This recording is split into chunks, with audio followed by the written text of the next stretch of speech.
Welcome to the ATA Podcast, where each month we bring you news and insights from the American Translators Association. Let's get started with a few quick announcements. The Science and Technology Division, not to be confused with the Language Technology Division, is a welcoming ATA community for language professionals in scientific and technical fields. Connect with like-minded professionals through our email group, virtual and in-person networking events, and social media. Whether you're experienced or just starting out, you will find support and community here. Join us today. Email us at divisionsc_td@atanet.org. Are you an ATA member specializing in financial translation or looking to break into the field? Join the ATA Financial Translators Special Interest Group. We share resources and host financial translation webinars and networking sessions so you can connect with colleagues and mentors and grow in this specialized field. Join our LinkedIn group at Financial Translators SIG. That's Financial Translators SIG, or write to ftsig@atanet.org to stay informed. Welcome to the ATA Podcast. I'm Adam Sachs, your host, and today we will be interviewing Dr. Bill Rivers for the ATA Podcast today. Dr. Bill Rivers is principal at WP Rivers and Associates, a former Russian to English and English to Russian translator and interpreter, Russian teacher, academic researcher and administrator, and for-profit and nonprofit executive. He has more than 30 years experience in language advocacy at the national level, with significant work in language access, culture, and language for economic development and national security in the intelligence community. He earned the PhD in Russian from Bryn Mawr College. And we have the privilege of speaking with Dr. Rivers today about Executive Order 14224. Welcome, Dr. Rivers. Thank you so much for joining us today. Sure, and thanks for having me, Adam, and always glad to talk with you and with the ATA members, and very much looking forward to ATA 66 Boston. Make sure you go. Got to get that plug in. I want to start, before we get into Executive Order 14224, which designates English as the official language of the U.S., I'd like to talk a little about the executive order it revokes, 13166, improving access to services for persons with limited English proficiency, which was issued by the Clinton administration in 2000. Can you give us a rundown of that executive order? The Executive Order 13166, let me backtrack a bit. Executive orders bind only the executive branch. Now, the executive branch of the U.S. government encompasses, several million employees and service people and so on, the largest employer in the world, but it binds only the executive branch. What Executive Order 13166 did is it updated previous guidance on language status and language access as it relates to civil rights. So the key point there is that a Supreme Court case in 1974, Lau versus Nichols, where a unanimous Supreme Court decided that language is part of national origin, and that discrimination based on language status was therefore prohibited under Title VI of the Civil Rights Act of 1964. That had already been in place for basically 25 years by the time that Executive Order 13166 came out. 13166 restated this, clarified it as guidance to the executive branch, and required that first the Department of Justice issue guidance for the whole government and for recipients and subrecipients of federal funds, so any entity that receives federal funds, to clarify that they were not to discriminate based on language access. It also required the major agencies of the federal government to develop their own language access policies and plans and issue further guidance, which the government did periodically over the next 25 years. Most recently, at the tail end of the Biden administration, with significantly updated guidance that took into account things like technology that didn't exist in 2000, that covered things like relay interpreting for indigenous languages and for, in some cases, for signed languages where there isn't a Chatino to English or a Nicaraguan sign language to English interpreter. It also required it directed federal agencies to ensure that their recipients of their funding also did not discriminate against language. And it led to the establishment of an office in the Department of Justice called LEP.gov, which is still there and still functioning. Now let's turn to Executive Order 14224, designating English as the official language of the United States. Walk us through what this order lays out. So this order is notably shorter than the executive order it revokes. It does three things. First, it declares English to be the official language of the United States. Second, it revokes Executive Order 13166. And third, it directs federal agencies to rescind any guidance that is based on Executive Order 13166. You can take those in turn. As I said earlier, executive orders bind only the executive branch of the federal government. They are not themselves law. They do not have the force of law. They cannot be enforced by the judicial system. And they can be overturned at any moment, as we have seen. And this is routine. Presidents issue executive orders that clarify policies, that direct certain agencies to do certain things. And then the next president comes in, overturns them, and does his own thing. What was remarkable about 13166 is it stayed through the tail end of the Clinton, then the Bush, then the Obama, then the Trump, and then the Biden administration. So 5 administrations is unusual for executive orders to persist that long. English as the official language is, first off, it's not law. The United States has never had a de jure official language. It's not in our Constitution, and it is not in any federal laws declaring that English is the official language. Congress has never passed that. Acts to that effect, bills to that effect have been introduced many times, and they've never even advanced, as far as I know, as far as I recall, out of one or the other houses of Congress. So, but we've always had a de facto official language since July 4th, 1776, and that's English. And at the same time, we've always had a incredibly multilingual, multicultural population. Obviously, from the first days of colonization with Native American languages, more than 150 which are still spoken, and now in the present day with more than 800 immigrant languages spoken in the U.S. There's 75 million or more Americans who speak a language other than English at home, and more than 26 million of them are classified by the census as limited English proficient. So they don't speak English well enough to engage with the government, with healthcare providers, etc. And those are almost certainly undercounts.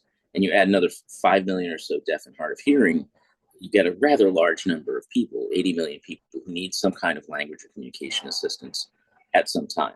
And even those who say they speak English well or very well might need language assistance under certain circumstances. For example, if they are in the ER, or maybe their family members are with them and don't speak English well enough, or as people get older and cognitive changes occur, then sometimes their English skills slip, especially if they're no longer using English on a regular basis, for example, in the workplace.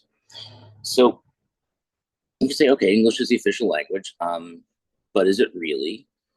Does it really matter? And so this comes down to a kind of a tricky spot. Yes, it's de facto the official language, but on the other hand, there have been a number of Supreme Court cases going back more than 100 years that make it very difficult for governments, schools, employers to restrict the use of languages. Schools can teach, obviously, and do teach in English. Some schools, we have immersion schools that teach in 2 languages. You can't ban the teaching of a subject through another language. That was the case Meyer versus Nebraska. Can't ban the publication of foreign language media materials in the U.S. You really can't restrict the use of languages in the workplace or in the playground or in the cafeteria. Telling kids at school don't speak Spanish or Cantonese or whatever Vietnamese on the playground, that's actually a civil rights violation.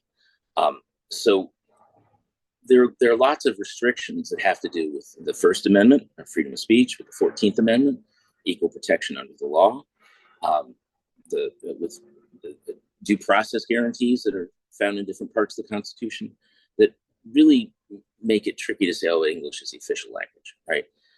And we've done perfectly fine for 250 years almost without declaring English the official language. what it really has is enormous symbolic weight.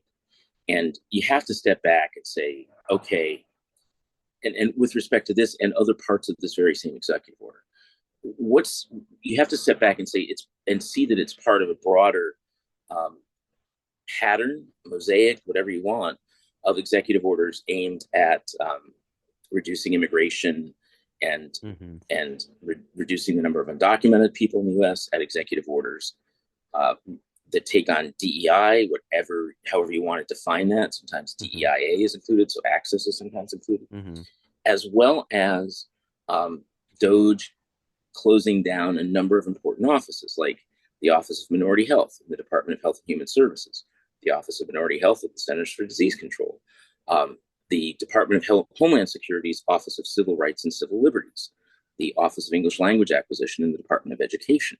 So the concern that comes up from this executive order is that it's part of a broader fabric of measures that are, essentially pretty nationalist in nature and pretty Anglo-centric. You're getting into something that I think, to me, speaks to that. As you and I both being language professionals, I'm very curious to hear you kind of dig into this a little bit more, which is, can you talk about the different language and syntax of, originally I was just thinking about the two executive orders, this one and the one that it revokes, but you also referenced one from before that the previous executive order just kind of builds upon. But point being, like, in looking at the two 13166 versus 14224, in reading through them, I look at 14224 and it seems a lot more rhetorical, like the difference between the language and syntax between the two. And the previous one seems to lay out a lot of actual procedures. Whereas, this one is not, this recent one is not actually like saying agencies must change their language access procedures, but simply that they are no longer required. Can you dig into some of that a little bit more? Sure. So, the English only crowd has been agitating for the revocation of 13166 from the day it was published in August of 2000. And you have to recognize as well, and I think we have to be very, very honest about it, that English only, which has popped up, a movement like that has popped its head up now and then during World War I, which actually led to some of the earlier Supreme Court cases that I cited. But that following Lau v. Nichols, and in part as a response to the massive increase in immigration, legal and otherwise, that started in the 1980s, this movement came about, English only, where there were multiple states that adopted English as their official language, completely meaningless and symbolic, as I've talked about, because first off, federal law trumps everything. And second, there are all of these protections in federal law, and not just from Title VI for language access, federal law and federal regulations. So this English only crowd really was originally Senator Hayakawa, S.I. Hayakawa from San Francisco, from California, but it rapidly was taken over by a very, as I said, white nationalist, even eugenicist crowd of organizations that are, very closely linked together and then share a common anti-immigrant agenda and some other kind of kooky things that for a language professional as we are, and who make our living based on the linguistic and cultural diversity of this country and the whole planet, right? And who operate among cultures all the time and think and dream sometimes in other languages, it doesn't sit well with me. It strikes me as odd. It strikes me as kind of fundamentally un-American. That's my own personal opinion, and certainly not ATA's or ALC's, but it comes from this very, very challenging place, very, very difficult part of our body politic. And this, longstanding, as we've been diverse, but we also have always had these nationalist kind of revanchist movements in the U.S. And so that's part of the rhetoric that you see kind of very lightly sprinkled into this. English as this unifying force. Nobody disputes English is a unifying force culturally in the United States. And of course, which English? We've got lots of different dialects. Sure. We've got lots of different registers. People who are old enough will remember the fights over Black English, which is a perfectly, it's a full dialect of English. It's not some kind of, people think of dialect, it's like degenerate somehow, and it's not. It's like saying Glaswegian is somehow, not English. As hard as it might be to understand if you're not from Glasgow or its immediate environs. And for all my Scottish friends who are watching, I apologize for picking that example out of the bucket. I could have gone with West Kerry English as well, but at least you could have gone with Louisiana English for all we care. And so English is this unifying force, and the idea that people are coming here and not learning it is also demonstrably false. Almost everyone who comes here as an immigrant and doesn't speak English has to learn English. You can't interact, can't get a job, you can't, with limited exceptions, you can't function in the society, and can't take part in the civic and economic life of the country if you don't have some English. But while people are learning English, they're going to need language access. And, there are kids who come here as, preschool children born here, not exposed to English till they get to school, elderly relatives who come here and, may not have the time or capacity to acquire English. So there's no reason to force people to learn English. It's part of the deal if you come here. So anyway, that's that rhetoric about, uniting the country and so on. And it's also very assimilationist in tone. This idea that we're a melting pot and we melt everything down and forge some kind of new alloy out of it. That's a pretty old metaphor, and it can have really negative consequences. There's a reason people celebrate their own cultures. There's a reason people are proud of their heritage. It's part of your identity, and why should you suppress that? More recently, cognitive psychologists, social psychologists have talked about acculturation, where you develop, affinities to and comfort with your host culture, but you still maintain that identity of your home culture. And people who can do that generally have more success in whatever new society that they find themselves in. The rhetoric is very different. And 13166 laid out specific things that agencies needed to do and specific requirements for language access. It was really the first time we saw clear instructions about the use of minor children as ad hoc interpreters and language brokers. That's generally not a good idea. There are actually now much stronger regulations in place, at least for healthcare. And at the state level, there's quite a bit of legislation limiting the use of minor children, except under exigent circumstances. Wow. Right. So that's just one example of the kinds of details that are in 13166. Now, you're also right. 14224, the new executive order, explicitly says we're not taking any rights away, nor are we creating any new rights, because executive orders can't do that. Right. Yeah. If 13166 did not create a new right of language access, that existed because of Title VI, Lau v. Nichols, the 14th Amendment, et cetera.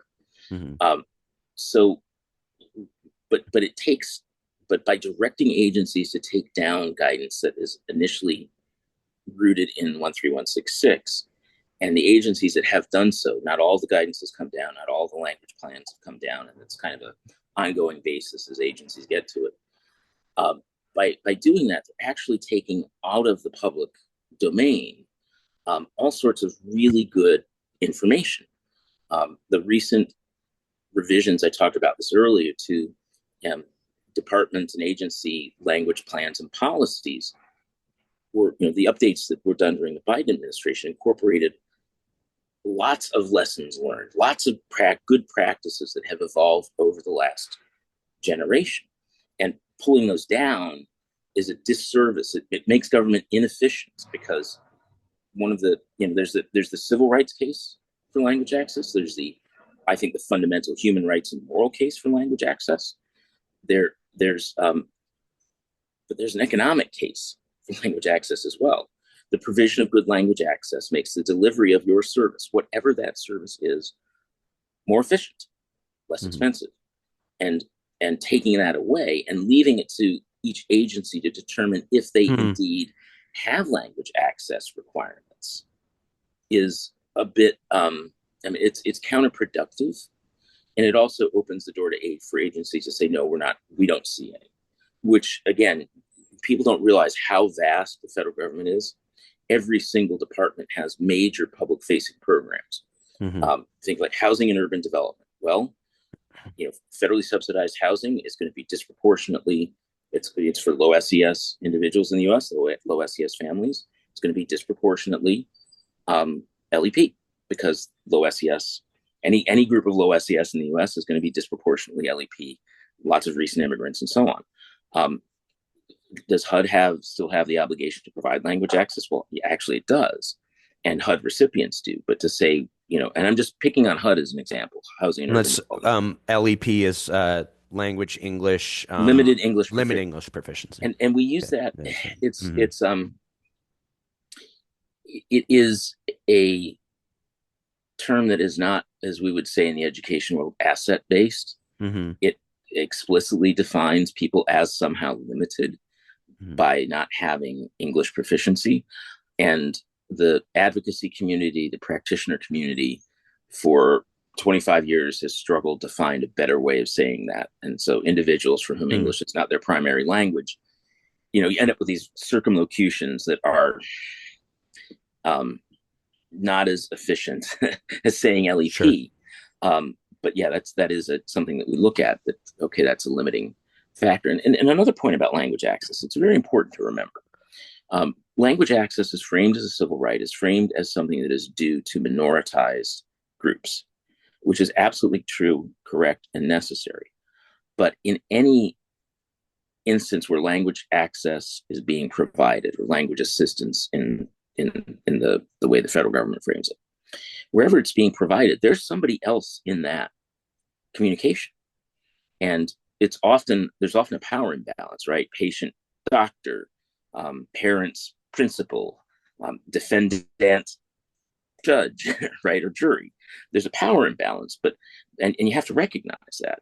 But the way we frame language and communications access solely around the civil rights of one half of the conversation is in some ways limiting, because we're also providing language access for other people who desperately need it, who need to communicate with those patients, with those parents, with those litigants, with the family that wants a permit at the local park to hold a quinceañera, right? There's two sides to that communication. And I think that's another thing that this executive order, whether deliberate or not, ends up obscuring by saying, it's up to each department to say if they even have language access requirements. So that's the second thing it did. So English only, revokes 13166. And the third thing is it tells the Department of Justice to develop new guidance. And last week, I think it was last Tuesday, Department of Justice had a very brief notice in the Federal Register that said, yep, we're working on new guidance. It'll come out sometime. They don't give themselves a timeline. In some ways, that might be beneficial. Gives us more time to advocate for good things in it. But the last paragraph of this very short notice says, and by the way, the obligation to provide language access has not gone away, and reminding federal agencies, recipients and subrecipients of federal funding, that the failure to provide language access under certain circumstances can be construed as national origin discrimination under Title VI. So again, it's still the law of the land, but I think it's injected a great deal of uncertainty into federal guidance and policies around language access, and uncertainty is not something that businesses and state and local governments, want to see a lot of. We like predictability, and it's taken away a lot of really good information from centrally located sources, right? If you have a hub like lep.gov or the Department of Human Health and Human Services LEP information website part, that set of web pages, that's all centrally located. That expertise is still out there. It's scattered around the government. It's throughout the country. People like me that do active consulting on language access, compliance, and things like that. But we're losing that centralized hub is also not an efficient thing for the Department of Government Efficiency to do. Next thing I wanted to get your thoughts on is what does this new executive order mean for translators and interpreters, but also members of the public who may be affected? You did touch on this a little bit, but if you want to sort of add to that a little more. So just last night, the ALC held a town hall, two of them, one at 6 East Coast time, one at 6 West Coast time, where the ALC invited all the major language organizations to speak a little bit. And, so our colleagues from NAGIT and NCIHC, so for those who don't know, the National Council on Interpreting in Healthcare, the National Association of Digital Interpreters and Translators, among others. AAITE was their American Association of Interpreters and Translators in Education. ATA, obviously. RID, the Registry of Interpreters for the Deaf. That we're seeing anecdotal reports of less work, fewer engagements for interpreters that are in the language access space. RID has actually surveyed and that their interpreters, even though language access for the deaf and hard of hearing has got a more complex legal framework, it still derives from the 14th Amendment, equal treatment under the law, and 5th Amendment right to due process, and so on. But RID actually surveyed its members, and the members report a decline in their number of engagements. I think that is due not specifically to this executive order, but to the overall chilling effect that all of this is having on people seeking out services, medical services, legal services, renewing driver's licenses, et cetera, especially for the LEP community, which is, heavily, it's almost all immigrants. 80% of whom are here legally, most of whom are, the vast majority of our LEP individuals are citizens and legal residents.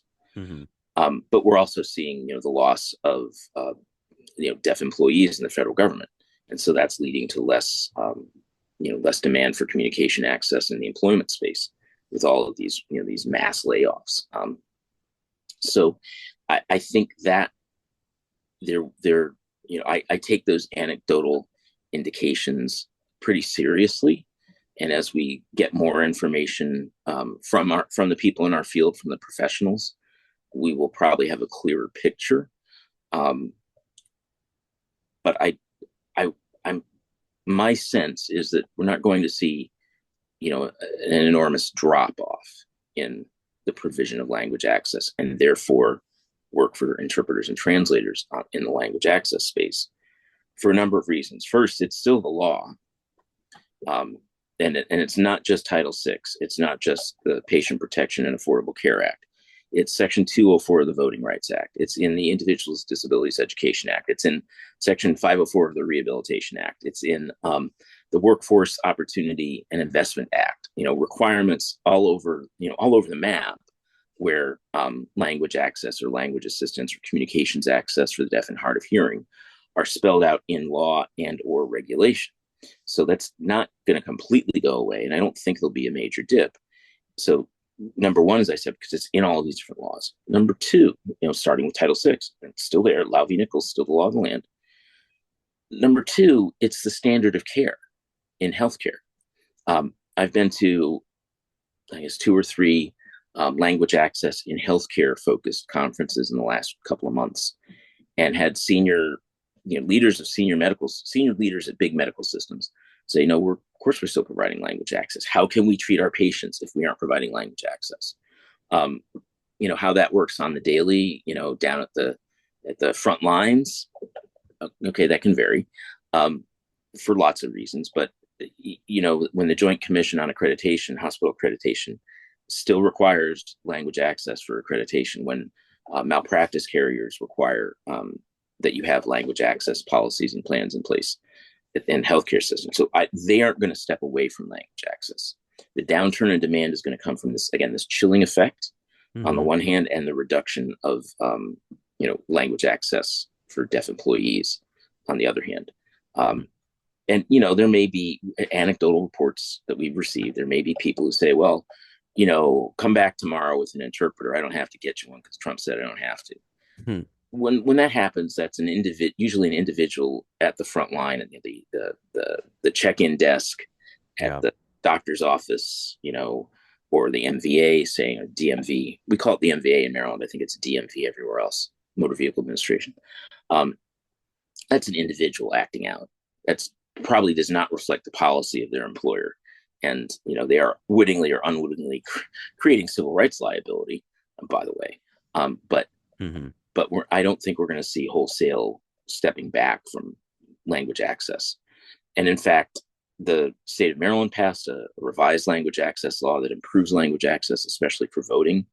I don't know if it was signed yesterday by the governor, but it's in the stack of things he's got to sign after the end of the legislative session. State of Texas, the legislature there was considering a statewide language needs assessment.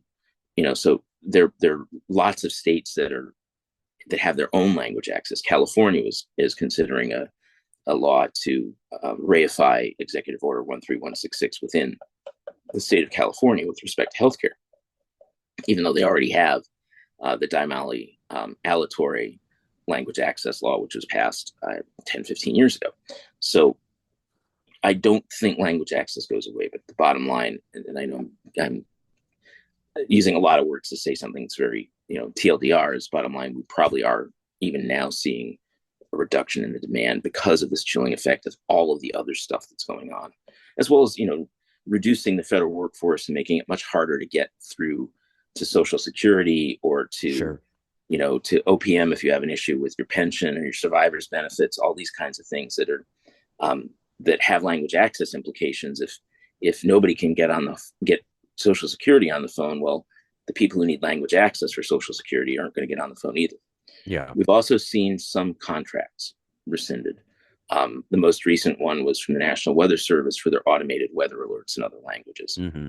Some of those, I'm told, are being reinstated, probably because, it's hard to say if that was deliberate, or, was it malicious, or was it just incompetent canceling that contract, right? Sure.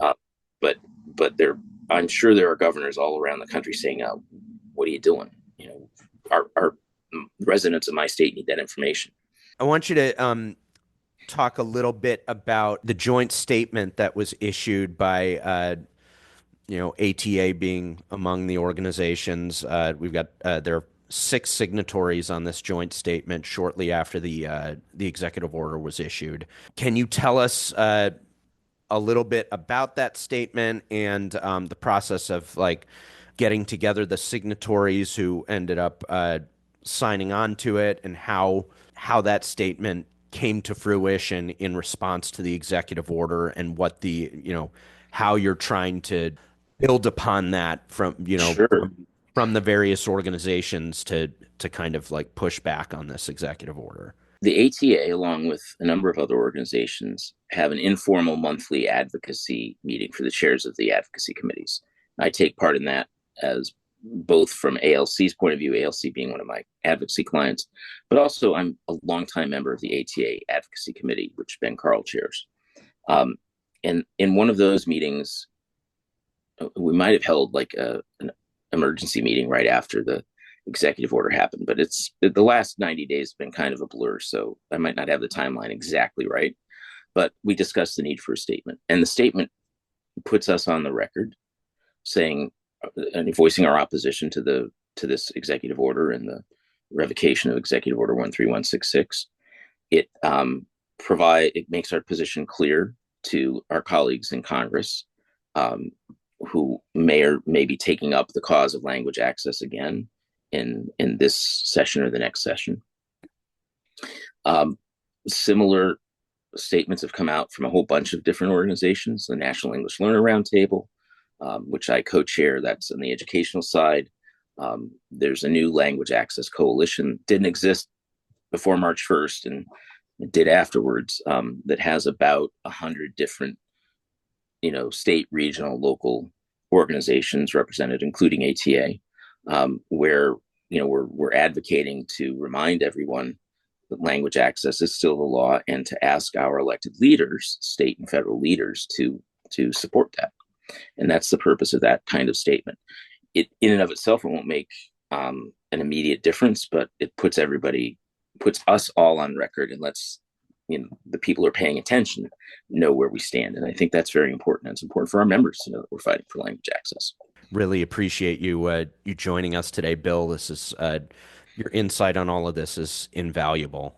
If you have anything else to add in the last minute or so that we didn't cover, please chime in. So, sure. Make sure that you're watching this. If you're an ATA member, make sure that you're reading the news briefs and the Chronicle. And if you're not an ATA member, you should join. It's a fantastic organization. My first professional home. And that please come to ATA 66 in Boston, because we're going to be talking about this and a whole bunch of stuff. We'll be talking about AI, I am sure. Sure, co-chair of the Safe AI Task Force. So, but the one thing that has happened since the executive order came out, I'm now talking about something besides AI. So it's like AI and the executive order. But, sure. but the reason is, if to follow ATA on LinkedIn, on X, wherever it is, to join and to subscribe to these things, is stay informed. You got to stay informed, so you know what's going on, and when the time comes, if we need people to advocate, you can do that too. Thank you again, Bill. My pleasure. So I'm Adam Sachs, and thank you for joining us today on the ATA podcast. My pleasure. Take care. That's a wrap. To learn more about the American Translators Association, including how to join, visit atanet.org. Until next time.